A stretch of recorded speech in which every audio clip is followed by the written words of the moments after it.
Sebab utama kenapa saya beli kuali ni adalah sebab dia punya design ni cantik sangat. Nampak bentuk dia macam persegi kan. Satu lagi sebab coating dia ni jenis ceramic rock. Coating macam ni dia senang sangat nak jaga, tak mudah calar, nak masak pun senang, tak melekat, nak cuci pun senang. Dan yang paling penting, coating ni selamat untuk digunakan. Penutup dia jadi macam ni. Penutup pun cantik juga. Okey, lepas tu dia ada bagi getah macam ni tau. So bila kita nak masak tu, nak pegang ni taklah panas. Tapi kalau tak nak guna getah macam ni pun tak apa. Kita boleh guna batang dia ni macam ni.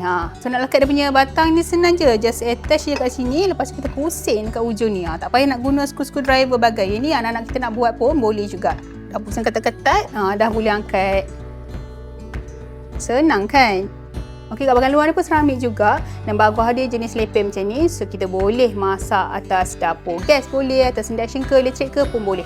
Satu lagi yang saya suka sangat sebab dia punya bahagian bawah ni kecil tau. Jadi kalau macam kita nak masak benda-benda yang sikit, letak minyak sikit, letak bawang setakat 2-3 hiris tu, semua benda boleh tenggelam kat dalam sini. So siapa-siapa yang dah boring dengan kuali yang bentuk bulat tu kan, boleh dapatkan kuali yang bentuk persegi ni pula. Memang cantik, memang berbaloi-baloi.